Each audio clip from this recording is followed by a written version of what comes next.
Hey everyone, Ariel Adams here with aBlogtoWatch. Please subscribe to our videos on YouTube and like this video if you find it useful. I'm really happy to bring you a review of the newest, latest and greatest Casio G-Shock, the Rangeman, otherwise known as the GW9400, and this is the GW9400-1.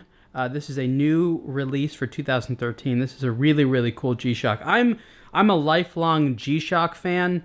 And when models like this come out, I get really, really happy. This isn't the most expensive G-Shock out in the world. There are some very, very expensive. You can spend over $1,000 on G-Shock if you want to. This one's a lot more reasonably priced than that. But there's a lot of stuff in here that I think is really, really awesome.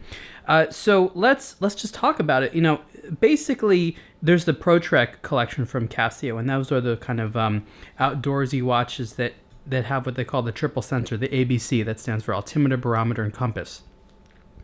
And over the years, the G-Shock models have more and more been incorporating some of that functionality. So what you have here, in my opinion, is basically everything that you'd probably want from a ProTrek in a G-Shock with the cool G-Shock style and durability. It's not that ProTrek models aren't durable, but G-Shock, of course, is known for their durability, and this one obviously is going to have a lot more of a beefiness to it. So let's talk about the functionality first before talking more about this design and wearing it. And I love this design. I think it's modern. I think it's cool. It's legible, and of course, it's very much in the spirit of G-Shock and the classic versions. So okay, so how do we get to the triple sensors? Because you can see here that it obviously says triple sensor right there, and there's this big button right here, and I want to note that I really like these buttons. They're metal. They have this nice textured kind of grading on them. They're really easy to find, and you can see that all the pushers,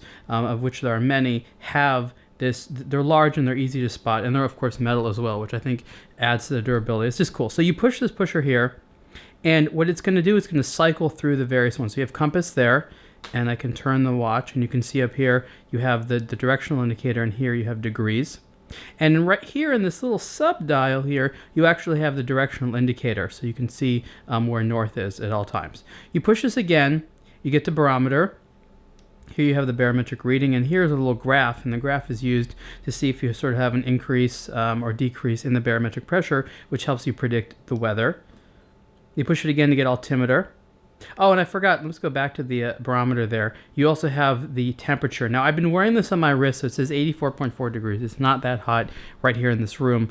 So what we recommend normally with any watch that has a built-in thermometer is to take the watch off for a while, like 10-15 minutes, and then go ahead and do it again. You see, just because my hand is close, actually the temperature is going up a little bit there.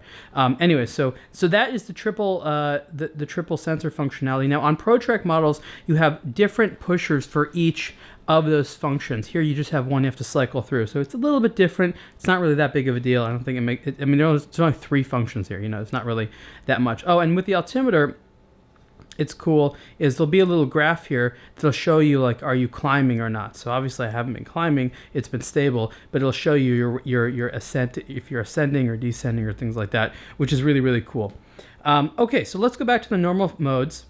And there's no really surprise. There's one cool thing that this has that very few, actually there's very few watches out there at all that have a feature that I'm about to get to, but it's very rare in the G-Shock. In fact, I don't know of any other G-Shocks that have it. There may be 1 or 2 out there that does. I don't know every single model, and only a few of the ProTrek models have this feature. So anyway, so here you have, this is your home screen, okay? So you have the time, you have the date, and you can cycle between saying the day of the week, your barometric pressure, and you can just cycle between those two if you want. Of course, you have Loom. So lights up. Okay, let's go here. So we have world time. So you can basically just know the time in any time zone. Stopwatch, timer, alarm. There's actually a few alarms. Now here we go. Sunrise, sunset. I love this. I like knowing sunrise, sunset times, and I think that's a great feature to have. So you tell the watch what city you're in, but you can adjust it. So for example, I'm in Los Angeles, so LAX is one of the cities, right? And it knows it. But what if you are, you're in LAX, but you are higher up on the planet or lower down, right? So I guess that's longitude, I think. So you are at a different longitude. So you're not at LAX, you're, say, in San Francisco. You're a slightly different place, which means that the sunrise and sunset times are going to be different. So you can manually adjust that in the watch to tell exactly where you are, so that it knows precisely what times those are going to be. Fortunately for me, again, I'm in a city which is a reference day, so it's not a problem. So you can see here. So let's go back to that one again. So it says sun, right? And then it has to calculate it, which is kind of cool.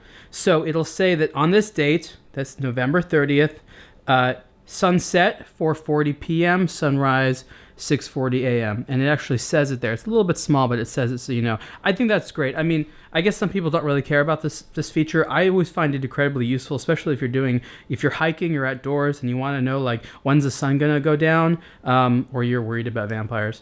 That's just incredibly handy feature to have. Anyways, recall is a memory mode. So I believe when you are climbing or something like that, it's kind of like a memory log function. I've actually never used these on these watches, so I'm not even sure how to use it precisely.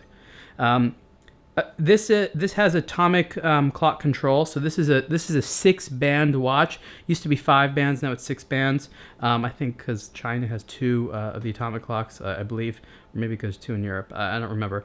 And so it has automatic or manual, or you can, functionality. So you can turn off the automatic synchronization. I think it does it like every 3 a.m. or something like that. And here it says received. You can see that it's scrolling across there. And, if you have old G-Shock models, you never had things like scrolling text before. I just think that's really, really neat. So I believe that it told you the last time that it updated it. And what date. So it's actually been a while. It's been August 27th. I just got this watch, so I haven't done it myself, but it tells you the last time that it updated, which I think is really, really cool. And there you go. So those are the features. There's not too many surprises, but this is probably one of the most full-featured G-Shocks out there. And so what are the other features? Of course, you have solar power generation. So around the dial, you have the solar cell, which is going to go ahead and allow for the sunlight to charge the battery. Of course, like I said, it is atomic clock controlled, 200 meters of water resistance, and it has all this sort of great upgraded design here with all the metal. I like on the back here you have this, I don't really know what that is. Is that the Rangeman? It looks like a cat wearing a watch. That's the best I can describe it. I've never seen that logo before. Maybe that means something to people that know an awful lot about G-Shocks, but for me, this isn't the first time I've seen an engraving in the back of a G-Shock, but they're not exactly common, and I just think that's really, really cool to see it there. I wanted to also show you that there's certain upgraded elements, like here, this the buckle here is metal, as well as the strap holder there. This is metal, and that's, it's good. The more metal you have in here, the better. The polyurethane is really, really soft, and even though this is not a small watch, it is of course very light and very comfortable, and it's just really, really easy to live with a timepiece like that. So there you go, the GW9400 Rangeman in the G-Shock collection for 2013. Just a spectacular watch. Retail price is $300, and you can see more on aBlogtoWatch soon. Thanks.